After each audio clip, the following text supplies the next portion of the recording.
You got 8 hours last night, maybe 9. You were deliberate about it, and you still woke up exhausted. Early to bed, curtains drawn tight, foam plugged in all the way across the room. I'm Echo. I've been thinking about this for a long time, specifically why the people who sleep the least aren't always the most drained, while the people who follow every sleep hygiene rule to the letter are still running on empty by 3 p.m. This exhaustion is a stack of invisible psychological layers. If you only fix the top layer, you will wake up feeling exactly the same tomorrow. To find the root of the fatigue, we have to investigate the hidden cognitive tolls your brain pays while you are awake. In 2011, researchers analyzed over 1,000 legal decisions made by Israeli parole judges. These were high-stakes cases where someone's actual freedom was on the line. This chart shows the likelihood of a judge granting parole throughout the day. Early morning, judges granted parole 65% of the time. By late morning, it dropped to nearly 0. After lunch, the rate spiked back up, then crashed again by late afternoon. The outcomes were tied entirely to the time of day, rather than the legal merits of the prisoners. Researchers called this decision fatigue. It is the brain's survival mechanism of defaulting to the easiest, safest option, denying parole, when its mental fuel runs low. Evaluating yes requires significant cognitive energy. Saying no requires almost none. Your brain has a finite fuel tank. By the time you sit down to start your real work, you are often already running on fumes because of the sheer volume of choices you've made since waking up. Most of your morning routine is a sequence of micro-decisions: what to wear, what to eat, which notifications to answer, which route to take. Individually, they feel automatic. Biologically, each one extracts a price from your daily budget. This chart shows the explosion of choice in the average grocery store. In 1970, you navigated around 8,000 products. Today, that number is over 40,000. In the mid-century shopping experience, shelves were densely packed, but the cognitive load was low. You simply grabbed the single brand that was there. Media followed the same pattern. You had a few channels and a physical dial. Now, the algorithm serves an infinite feed of content. Every scroll or skip is a micro-decision, processed by the system handling your major life choices. There is no separate fuel tank for trivial choices. The part of your brain that picks a cereal brand is the same part that evaluates moral complexity or professional strategy. You are tired because you have been forced to constantly choose from the second you opened your eyes. Beyond the decisions lies emotional labor. This is the effort required to manage your outward expressions to meet the demands of a situation.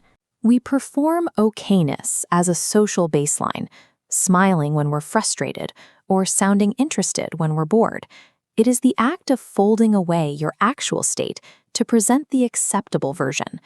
Researchers at the University of Frankfurt compared the cortisol levels of workers who hide genuine emotions to those under chronic stress.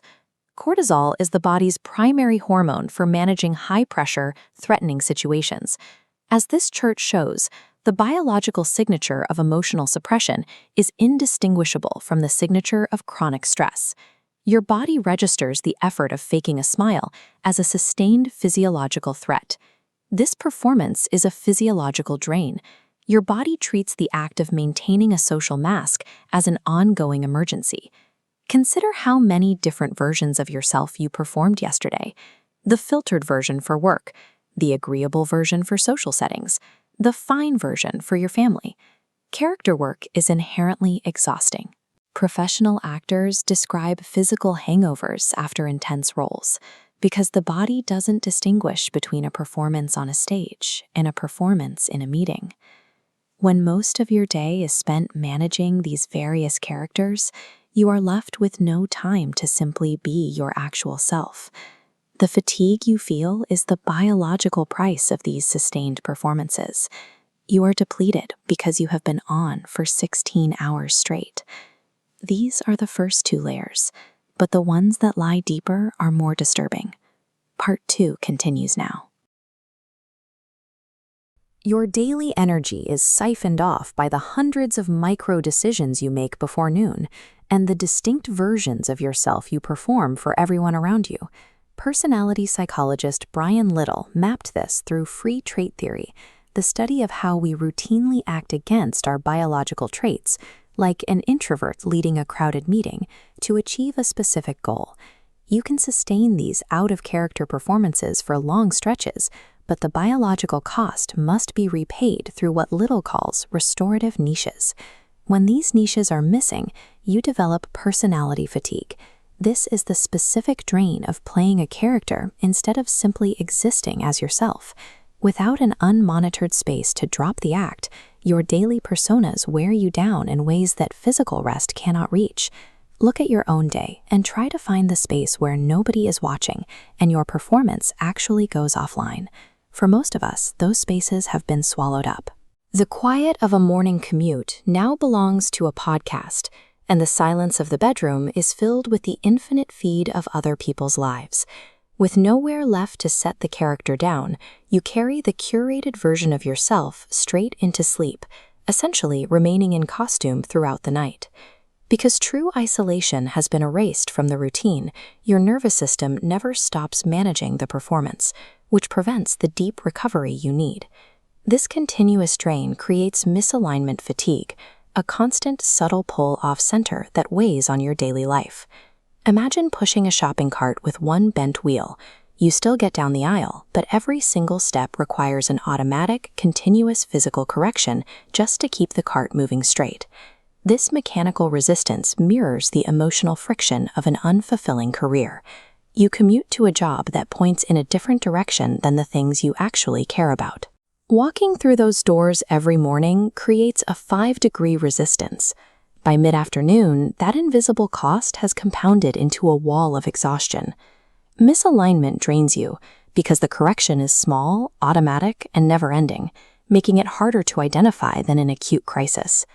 This data from the Journal of Occupational Health Psychology tracks worker energy levels across various industries to isolate the specific drivers of end-of-day exhaustion. The researchers measured hours worked, physical demand, and reported stress levels. These factors showed almost no correlation with the level of fatigue reported at the end of the shift.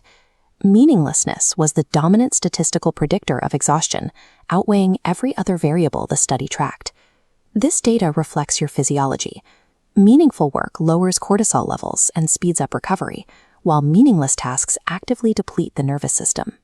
Your routine drains you faster than the hours account for, because the tasks are hollow, not because they are heavy. This fatigue arrives as a slow, monthly dimming of your interest in the things you used to love. We often justify this dimming with practical reasons, attributing the heaviness to aging, a packed schedule, or general busyness. Eventually, we accept the societal phrase that validates the exhaustion. This is just how adult life feels. Accepting this myth is a form of surrender masquerading as maturity. It convinces you that the exit doesn't exist. This chronic tiredness stems from something deeper than a bad night of sleep or a lack of personal discipline.